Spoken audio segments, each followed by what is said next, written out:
Hello friends, welcome to my channel Aarambh classes. आज के इस वीडियो में हम लोग एनसीईआरटी 360 डिग्री के पॉलिटिकल साइंस के क्वेश्चंस का डिस्कशन आपके साथ करेंगे।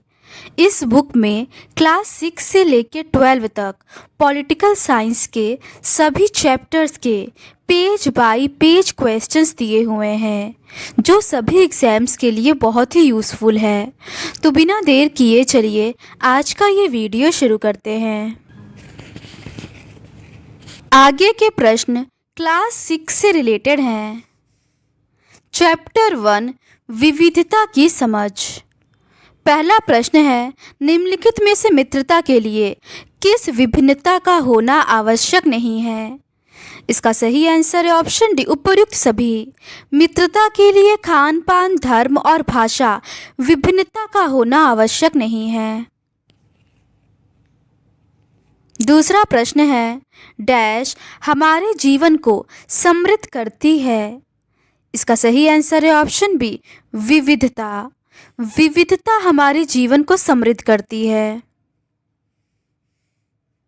अगला प्रश्न है, निम्नलिखित में से किस स्थान को छोटा तिब्बत भी कहते हैं? इसका सही आंसर है ऑप्शन डी, लद्दाख को। लद्दाख के रास्ते ही बौद्ध धर्म तिब्बत पहुंचा। लद्दाख को छोटा तिब्बत भी कहते हैं। अगला प्रश्न है, पश्मीना ऊन मुख्य रूप से हमें किस जानवर से प्राप्त होता है? इसका सही आंसर है ऑप्शन बी, बकरी से। बकरी से पश्मीना ऊन मिलता है। यह ऊन कीमती है, इसीलिए पश्मीना शॉल बड़ी महंगी होती है। अगला प्रश्न है, पश्मीना शालें मुख्य रूप से किस स्थान पर बुनी जाती हैं? इसका सही आंसर है ऑप्शन सी, कश्मीर में। लद्दाख के लोग बड़ी सावधानी से इस ऊन को इकट्ठा करके कश्मीर के व्यापारियों को बेच देते हैं।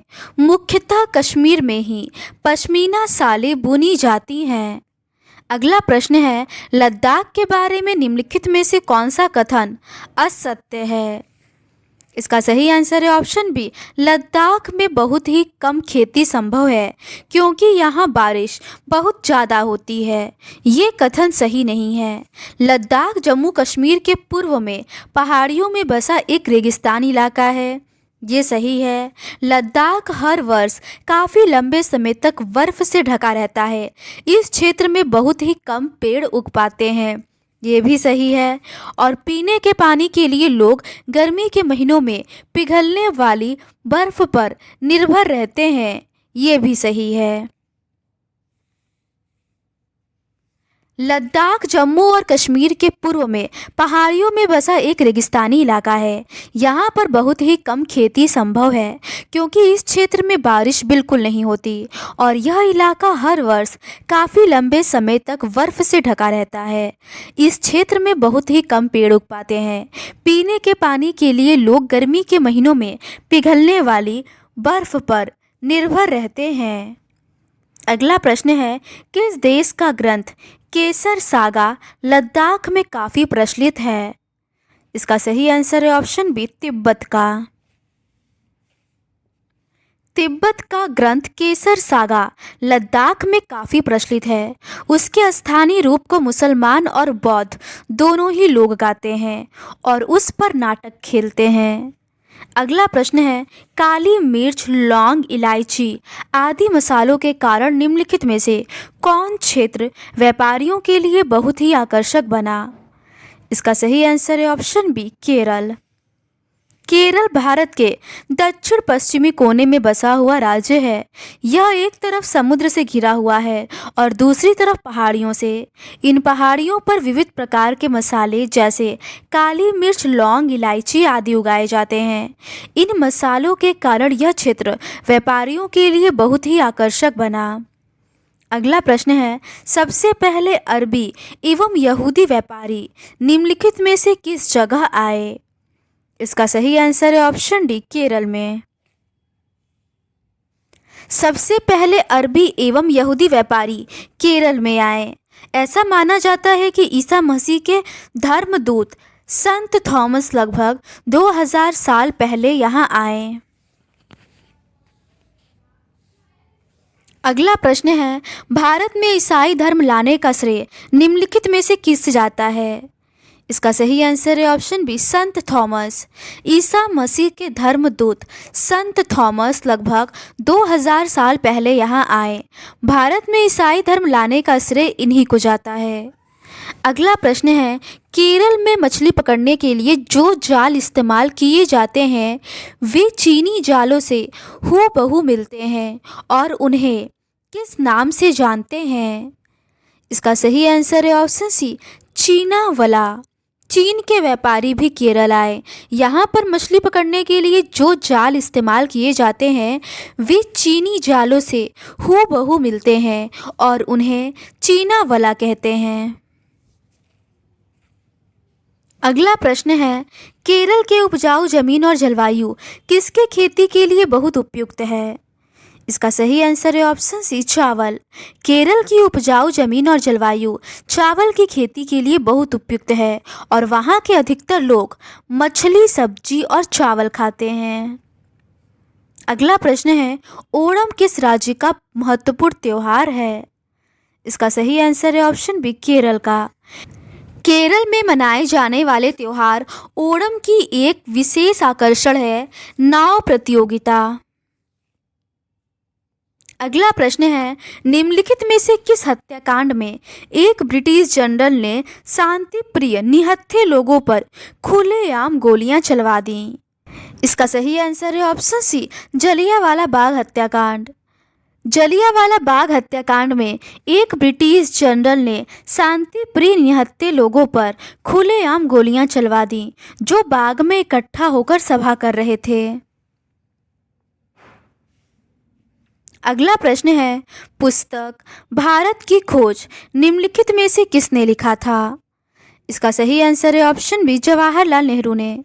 जवाहरलाल नेहरू ने अपनी किताब भारत की खोज में लिखा है कि भारतीय एकता कोई बाहर से थोपी हुई चीज़ नहीं है, बल्कि यह बहुत ही गहरी है, जिसके अंदर अलग अलग तरह के विश्वासों और प्रथाओं को स्वीकार करने की भावना है। इसमें विविधता को पहचाना और प्रोत्साहित किया जाता है। यह नेहरू ही थे जिन्होंने भारत की विविधता का वर्णन करते हुए अनेकता में एकता का विचार हमें दिया। अगला प्रश्न है, निम्नलिखित में से किसने भारत की विविधता का वर्णन करते हुए अनेकता में एकता का विचार हमें दिया? इसका सही आंसर है ऑप्शन बी, जवाहरलाल नेहरू। नेहरू ने ही भारत की विविधता का वर्णन करते हुए अनेकता में एकता का विचार हमें दिया। अगला प्रश्न है, रविंद्रनाथ टैगोर द्वारा रचित हमारा डैश भी भारतीय एकता की ही एक अभिव्यक्ति है। इसका सही आंसर है ऑप्शन ए, राष्ट्रगान। रविंद्रनाथ टैगोर द्वारा रचित हमारा राष्ट्रगान भी भारतीय एकता का ही एक अभिव्यक्ति है। आगे के प्रश्न चैप्टर 2 विविधता एवं भेदभाव से संबंधित है। पहला प्रश्न है, संसार में डैश मुख्य धर्म है? इसका सही आंसर है ऑप्शन सी, 8। संसार में 8 मुख्य धर्म है। भारत में उन 8 धर्म के अनुयायी यानी मानने वाले रहते हैं। यहाँ 1600 से ज़्यादा भाषाएं बोली जाती हैं।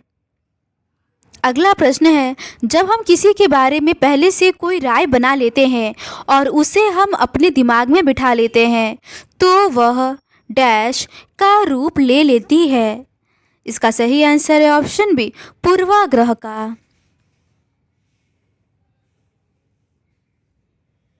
जब हम किसी के बारे में पहले से कोई राय बना लेते हैं और उसे हम अपने दिमाग में बिठा लेते हैं तो वह पूर्वाग्रह का रूप ले लेती है। ज़्यादातर यह राय नकारात्मक होती है। अगला प्रश्न है, जब हम सभी लोगों को एक ही छवि में बांध देते हैं या उनके बारे में पक्की धारणा बना लेते हैं तो उसे कहते हैं। इसका सही आंसर है ऑप्शन बी, रूढ़िबद्ध धारणा। जब हम सभी लोगों को एक ही छवि में बांध देते हैं या उनके बारे में पक्की धारणा बना लेते हैं तो उसे रूढ़िबद्ध धारणा कहते हैं। कई बार हम किसी खास देश, धर्म, लिंग के होने के कारण किसी को कंजूस, अपराधी या बेवकूफ़ ठहराते हैं। ऐसा दरअसल उनके बारे में मन में एक पक्की धारणा बना लेने के कारण होता है। हर देश, धर्म आदि में हमें कंजूस, अपराधी, बेवकूफ़ लोग मिल ही जाते हैं, सिर्फ इसलिए कि कुछ लोग उस समूह में वैसे हैं। पूरे समूह के बारे में ऐसी राय बनाना वाजिब नहीं है। अगला प्रश्न है, भेदभाव तब होता है जब लोग डैश धारणाओं के आधार पर व्यवहार करते हैं। इसका सही आंसर है ऑप्शन सी, ए और बी दोनों, पूर्वाग्रहों और रूढ़िबद्ध। भेदभाव तब होता है जब लोग पूर्वाग्रहों या रूढ़िबद्ध धारणाओं के आधार पर व्यवहार करते हैं। अगला प्रश्न है, भेदभाव से तात्पर्य है। इसका सही आंसर है ऑप्शन डी, उपर्युक्त सभी। जब किसी व्यक्ति को कुछ गतिविधियों में भाग लेने से रोकते हैं, किसी खास नौकरी को करने से रोकते हैं या किसी मोहल्ले में रहने नहीं देते हैं, किसी व्यक्ति को एक ही कुएं या हैंडपंप से पानी नहीं लेने देते और दूसरों द्वारा उसको इस्तेमाल करने देते हैं। भेदभाव तब होता है जब लोग पूर्वाग्रहों या रूढ़िबद्ध धारणाओं के आधार पर व्यवहार करते हैं। अगर आप लोगों को नीचा दिखाने के लिए कुछ करते हैं, अगर आप उन्हें कुछ गतिविधियों में भाग लेने से रोकते हैं, किसी खास नौकरी को करने से रोकते हैं या किसी मोहल्ले में रहने नहीं देते, एक ही कुएं या हैंडपंप से पानी नहीं लेने देते और दूसरों द्वारा इस्तेमाल किए जा रहे कप या गिलास में चाय नहीं पीने देते, तो इसका मतलब है कि आप उनके साथ भेदभाव कर रहे हैं। अगला प्रश्न है, नीची कही जाने वाली जाति के लोग अपनी पहचान के रूप में किस शब्द का इस्तेमाल करते हैं? इसका सही आंसर है ऑप्शन सी, दलित। दलित वह शब्द है जो नीची कही जाने वाली जाति के लोग अपनी पहचान के रूप में इस्तेमाल करते हैं। वे इस शब्द को अछूत से ज़्यादा पसंद करते हैं। दलित का मतलब है जिन्हें दबाया गया, कुचला गया। दलितों के अनुसार यह शब्द दर्शाता है कि कैसे सामाजिक पूर्वाग्रहों तथा भेदभाव ने दलित लोगों को दबाकर रखा है। सरकार ऐसे लोगों को अनुसूचित जाति के वर्ग में रखती है। अगला प्रश्न है, दलितों को सरकार निम्नलिखित में से किस वर्ग में रखती है? इसका सही आंसर है ऑप्शन डी, अनुसूचित जाति। दलित वह शब्द है जो नीची कही जाने वाली जाति के लोग अपनी पहचान के रूप में इस्तेमाल करते हैं। वे इस शब्द को अछूत से ज़्यादा पसंद करते हैं। दलित का मतलब है जिन्हें दबाया गया, कुचला गया। दलितों के अनुसार यह शब्द दर्शाता है कि कैसे सामाजिक पूर्वाग्रहों और भेदभाव ने दलित लोगों को दबाकर रखा है। सरकार ऐसे लोगों को अनुसूचित जाति के वर्ग में रखती है। अगला प्रश्न है, निम्नलिखित में से किन महापुरुषों ने कहा कि न्याय तभी हो सकता है जब सब लोगों के साथ बराबरी का व्यवहार हो?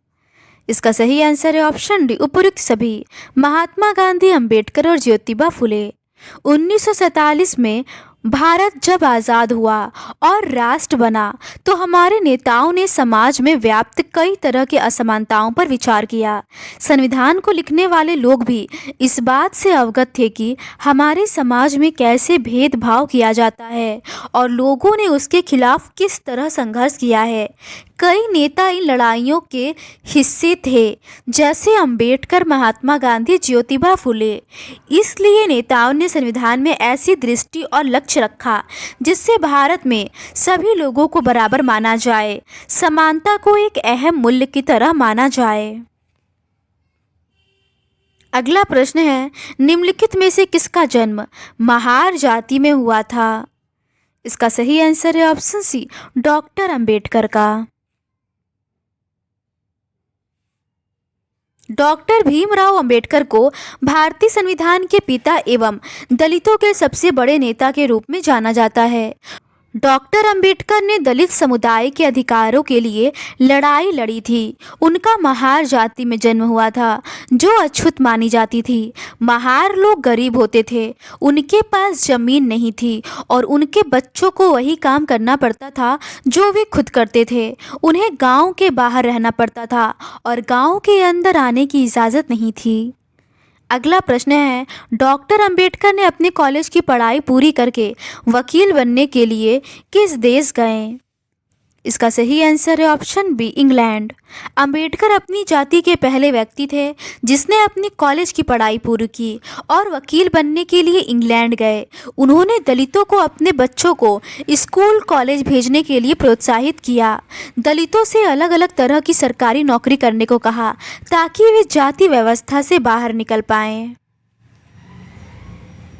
अगला प्रश्न है, जब कोई देश में सभी धर्मों के लोग रहते हैं और सभी लोग एक दूसरे के धर्मों का सम्मान करते हैं तो देश डैश कहलाता है?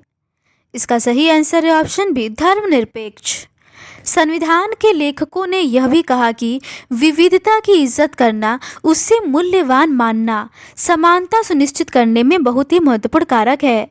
उन्होंने यह महसूस किया कि लोगों को अपने धर्म का पालन करने, अपनी भाषा बोलने, अपने त्यौहार मनाने और अपने आप को खुले रूप से अभिव्यक्त करने की आज़ादी होनी चाहिए।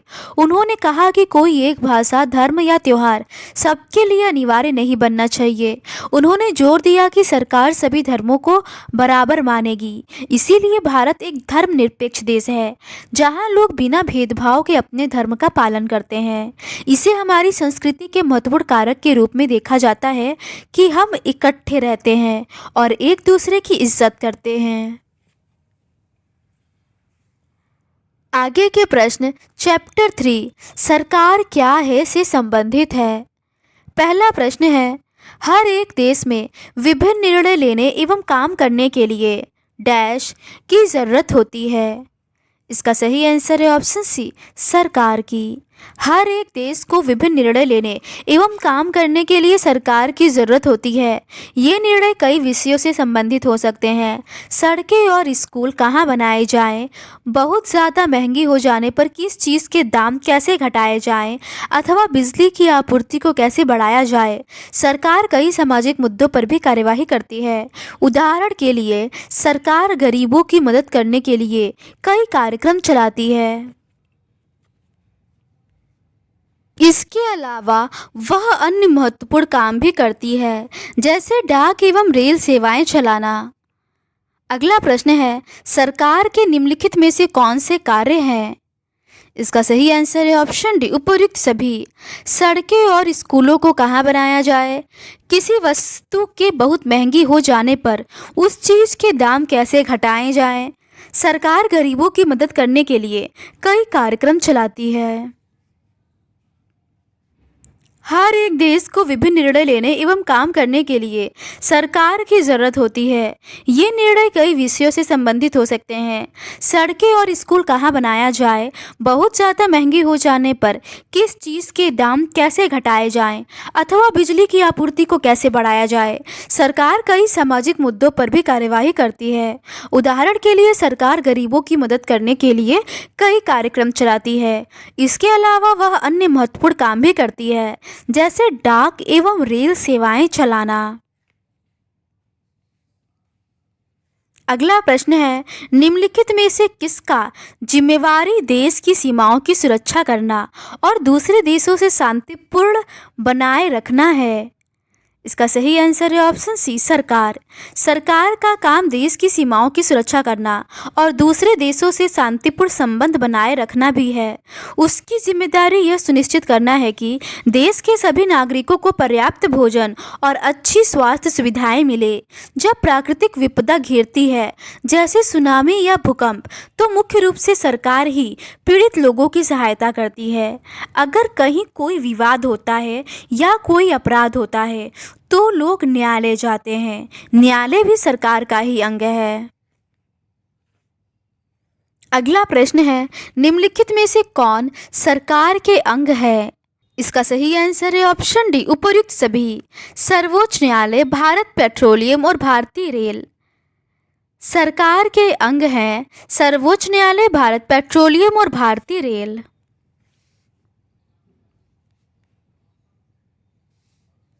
अगला प्रश्न है, सरकार निम्नलिखित में से किस स्तर पर काम करती है? इसका सही आंसर है ऑप्शन डी, उपयुक्त सभी, स्थानीय, राज्य और राष्ट्रीय। सरकार अलग अलग स्तरों पर काम करती है, स्थानीय स्तर पर, राज्य के स्तर और राष्ट्रीय स्तर पर। स्थानीय स्तर का मतलब है गांव, शहर या मोहल्ले से। राज्य स्तर का मतलब है जो पूरे राज्य को ध्यान में रखे, जैसे हरियाणा या असम की सरकार पूरे राज्य में काम करती है। राष्ट्रीय स्तर की सरकार का संबंध पूरे देश से होता है। अगला प्रश्न है, तेलंगाना 2 जून 2014 को भारत का कितना नंबर का राज्य बना? इसका सही आंसर है ऑप्शन बी, 29वां। आंध्र प्रदेश राज्य के पुनर्गठन के बाद 2 जून 2014 को तेलंगाना भारत का 29वां राज्य बना। 31 अक्टूबर 2019 से जम्मू और कश्मीर राज्य 2 अलग अलग केंद्र शासित प्रदेशों में बंट गया, जम्मू और कश्मीर तथा लद्दाख। अगला प्रश्न है, जम्मू एवं कश्मीर राज्य 2 अलग अलग केंद्र शासित प्रदेशों में बांटा गया। इसका सही आंसर है ऑप्शन सी, 31 अक्टूबर 2019 को।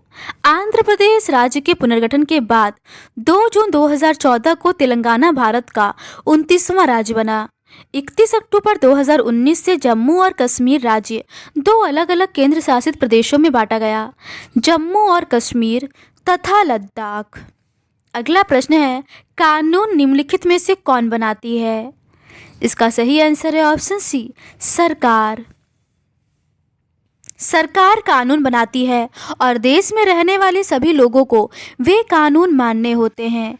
केवल यही वह तरीका है जिससे सरकार काम कर सकती है। सरकार के पास जैसे कानून बनाने की ताकत होती है, वैसे ही यह ताकत भी होती है कि लोगों को कानून मानने के लिए बाध्य करे। उदाहरण के लिए एक कानून है कि गाड़ी चलाने वाले के पास लाइसेंस होना चाहिए। अगर कोई लाइसेंस के बिना गाड़ी चलाते हुए पकड़ा जाए तो उसे जेल की सज़ा काटनी पड़ती है या जुर्माना भरना पड़ता है।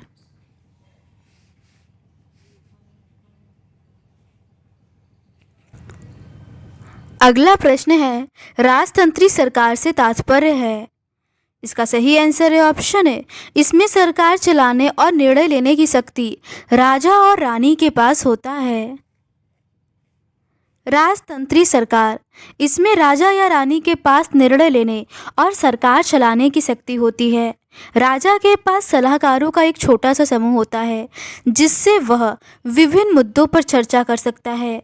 अंतिम निर्णय लेने की शक्ति उसी के पास रहती है।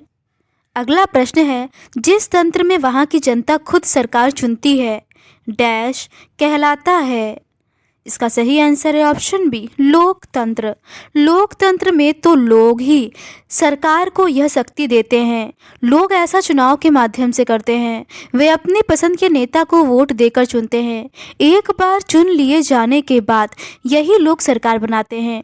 लोकतंत्र में सरकार को अपने निर्णयों एवं उठाए गए कदमों का आधार बताना होता है और सफाई देनी होती है। अगला प्रश्न है, निम्नलिखित में से कौन सा कथन सत्य है? पहला है, लोकतंत्र के समान राजतंत्र में राजा या रानी को अपने निर्णय के आधार नहीं बताने पड़ते और न ही अपने निर्णयों की सफाई देनी पड़ती है। दूसरा है, लोकतंत्र में मूलभूत विचार यह है कि सरकार नियमों को बनाने में भागीदार बनकर खुद ही शासन करे। तीसरा है, आज के वर्तमान समय में लोकतांत्रिक सरकार को प्रायः प्रतिनिधि लोकतंत्र कहते हैं। इसका सही आंसर है ऑप्शन सी, पहला और तीसरा दोनों कथन सही है। लोकतंत्र के समान राजतंत्र में राजा या रानी को अपने निर्णयों के आधार नहीं बताने पड़ते और न ही अपने निर्णयों की सफाई देनी पड़ती है। लोकतंत्र में मूलभूत विचार यह है कि लोग नियमों को बनाने में भागीदार बनकर खुद ही शासन करें। आज के समय में लोकतांत्रिक सरकार को प्रायः प्रतिनिधि लोकतंत्र कहते हैं। प्रतिनिधि लोकतंत्र में लोग सीधे भाग नहीं लेते, बल्कि चुनाव की प्रक्रिया द्वारा अपने प्रतिनिधि को चुनते हैं। ये प्रतिनिधि मिलकर सारी जनता के लिए निर्णय लेते हैं। अगला प्रश्न है, कोई भी सरकार अपने आप को लोकतांत्रिक सरकार कह सकती है? इसका सही आंसर है ऑप्शन ए, जब उस देश में वयस्क नागरिक को वोट देने का अधिकार हो। आजकल कोई भी सरकार अपने आप को तब तक लोकतांत्रिक नहीं कह सकती जब तक वह देश के सभी वयस्क नागरिकों को वोट देने का अधिकार न दे। अगला प्रश्न है, महात्मा गांधी जी ने 1931 ईस्वी में अपने किस पुस्तक में गरीब और मजदूर लोगों के लिए वोट का अधिकार मांगा? इसका सही आंसर है ऑप्शन है यंग इंडिया में। गांधी जी 1931 में यंग इंडिया पत्रिका में लिखते हुए गांधी जी ने कहा है कि मैं यह विचार सहन नहीं कर सकता कि जिस आदमी के पास संपत्ति है वह वोट दे सकता है, लेकिन वह आदमी जिसके पास चरित्र है पर संपत्ति या शिक्षा नहीं, वह वोट नहीं दे सकता। या जो दिन भर अपना पसीना बहाकर ईमानदारी से काम करता है वह वोट नहीं दे सकता, क्योंकि उसने गरीब आदमी होने का गुनाह किया है। अगला प्रश्न है, महिलाओं द्वारा मताधिकार के लिए किए गए संघर्ष ने किस विश्व युद्ध के दौरान और मजबूती पकड़ी? इसका सही आंसर है ऑप्शन है प्रथम विश्व युद्ध। महिलाओं द्वारा मताधिकार के लिए किए गए संघर्ष ने प्रथम विश्व युद्ध के दौरान और मजबूती पकड़ी। अगला प्रश्न है, सफरेज मूवमेंट से क्या तात्पर्य है?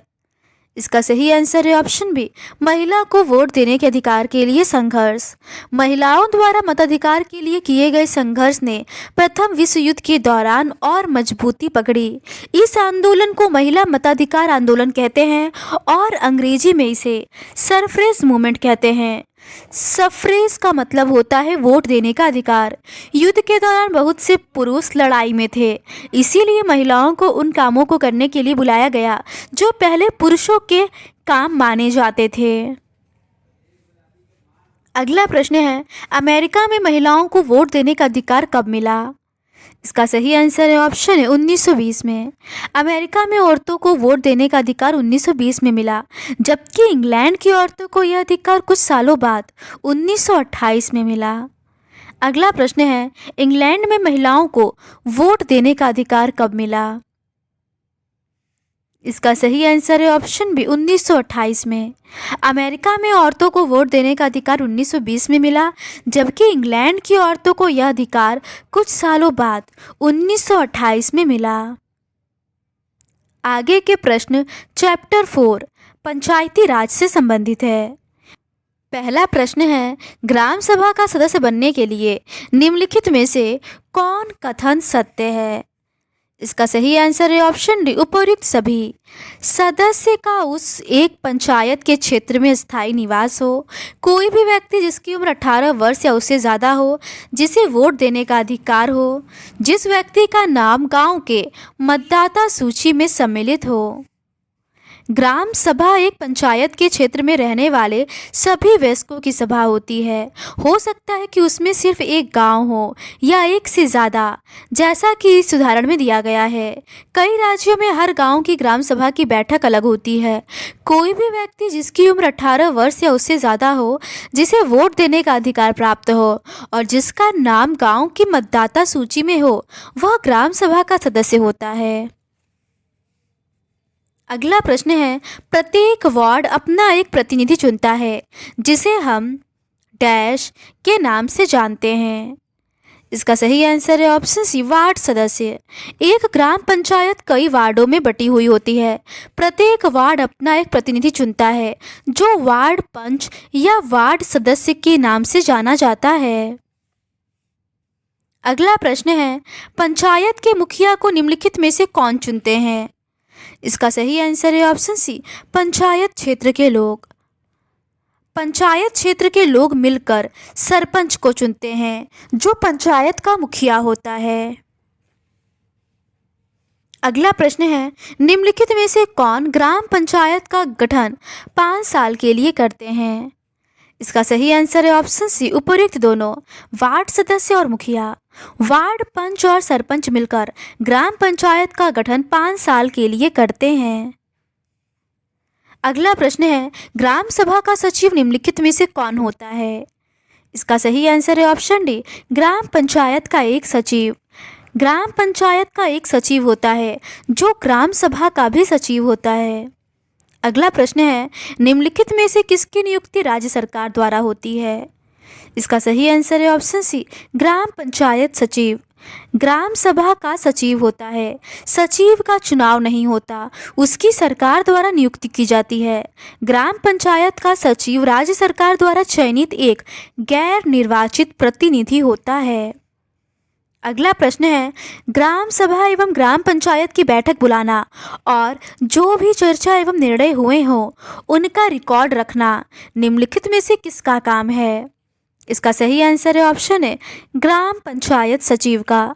ग्राम पंचायत सचिव का काम है ग्राम सभा एवं ग्राम पंचायत की बैठक बुलाना और जो भी चर्चा एवं निर्णय हुए हो उनका रिकॉर्ड रखना। अगला प्रश्न है, चेक डैम है।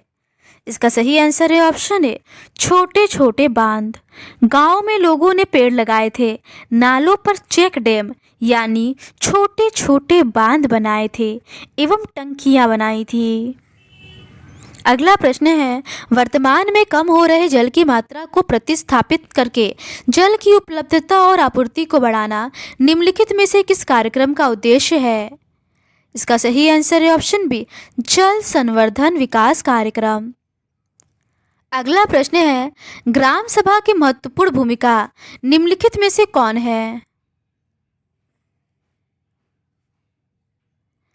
इसका सही आंसर है ऑप्शन डी, उपर्युक्त सभी। ग्राम पंचायत पूरे गांव के हित में निष्पक्ष रूप से काम कर सके, पंचायत को मनमाने ढंग से काम करने से रोक सकती है, साथ ही पैसों का दुरुपयोग एवं कोई गलत काम न हो इसकी भी निगरानी करती है। चुने हुए प्रतिनिधियों पर नजर रखने और लोगों के प्रति उन्हें जिम्मेदार एवं जवाबदेह बनाने की महत्वपूर्ण भूमिका निभाती है। ग्राम पंचायत पूरे गांव के हित में निष्पक्ष रूप से काम कर सके, इसमें ग्राम सभा की महत्वपूर्ण भूमिका है। ग्राम सभा की बैठक में ग्राम पंचायत अपनी योजनाएं लोगों के सामने रखती है। ग्राम सभा पंचायत को मनमाने ढंग से काम करने से रोक सकती है, साथ ही पैसों का दुरुपयोग एवं कोई गलत काम न हो इसकी निगरानी भी करती है। इस तरह से ग्राम सभा चुने हुए प्रतिनिधियों पर नजर रखने और लोगों के प्रति उन्हें जिम्मेदार एवं जवाबदेह बनाने में बहुत ही महत्वपूर्ण भूमिका निभाती है। अगला प्रश्न है, पंचायत के निम्नलिखित में से कितने स्तर होते हैं? इसका सही आंसर है ऑप्शन सी, 3 स्तर। भारत में पंचायती राज व्यवस्था के मुख्य रूप से 3 स्तर होते हैं, ग्राम पंचायत, पंचायत समिति और जिला परिषद। यह त्रिस्तरीय प्रणाली भारत के 73वें संविधान संशोधन अधिनियम 1992 के तहत स्थापित की गई थी। अगला प्रश्न है, पंचायती राज व्यवस्था से क्या तात्पर्य है? इसका सही आंसर है ऑप्शन है, यह एक ऐसी प्रक्रिया है जिसके द्वारा लोग अपनी सरकार में भाग लेते हैं। पंचायती राज व्यवस्था एक ऐसी प्रक्रिया है जिसके द्वारा लोग अपनी सरकार में भाग लेते हैं। अगला प्रश्न है, ग्रामीण क्षेत्रों में ग्राम पंचायत लोकतांत्रिक सरकार का डैश स्तर है। इसका सही आंसर है ऑप्शन बी, पहला। ग्रामीण क्षेत्रों में ग्राम पंचायत लोकतांत्रिक सरकार का पहला स्तर है। ग्राम पंचायत ग्राम सभा के प्रति जवाबदेह होती है। अगला प्रश्न है, ग्राम पंचायत डैश के प्रति जवाबदेह होती है। इसका सही आंसर है ऑप्शन सी, ग्राम सभा के प्रति। ग्राम पंचायत ग्राम सभा के प्रति जवाबदेह होती है क्योंकि ग्राम सभा के लोग ही उसको चुनते हैं। अगला प्रश्न है, लोकतांत्रिक सरकार का दूसरा स्तर डैश होता है। इसका सही आंसर है ऑप्शन सी, पंचायत समिति। पंचायती राज व्यवस्था में लोगों की भागीदारी 2 और स्तरों पर होती है। ग्राम पंचायत के बाद दूसरा स्तर विकास खंड का होता है, इसे जनपद पंचायत या पंचायत समिति कहते हैं। अगला प्रश्न है, लोकतांत्रिक सरकार का तीसरा स्तर होता है। इसका सही आंसर है ऑप्शन ए, जिला परिषद। एक पंचायत समिति में कई ग्राम पंचायतें होती हैं। पंचायत समिति के ऊपर जिला पंचायत या जिला परिषद होती है। यह तीसरा स्तर होता है। जिला परिषद एक जिले के स्तर पर विकास की योजनाएं बनाती हैं। अगला प्रश्न है, एक जिले के स्तर पर विकास की योजनाएं निम्नलिखित में से कौन बनाता है? इसका सही आंसर है ऑप्शन ए जिला परिषद। जिला परिषद एक जिले के स्तर पर विकास की योजनाएं बनाती हैं। पंचायत समिति की मदद से जिला परिषद सभी गांवों में आवंटित राशि के वितरण की व्यवस्था करती है। अगला प्रश्न है, निम्नलिखित में से किसकी मदद से जिला परिषद सभी पंचायतों में आवंटित राशि के वितरण की व्यवस्था करती है? इसका सही आंसर है ऑप्शन सी पंचायत समिति। पंचायत समिति की मदद से जिला परिषद सभी पंचायतों में आवंटित राशि के वितरण की व्यवस्था करती है।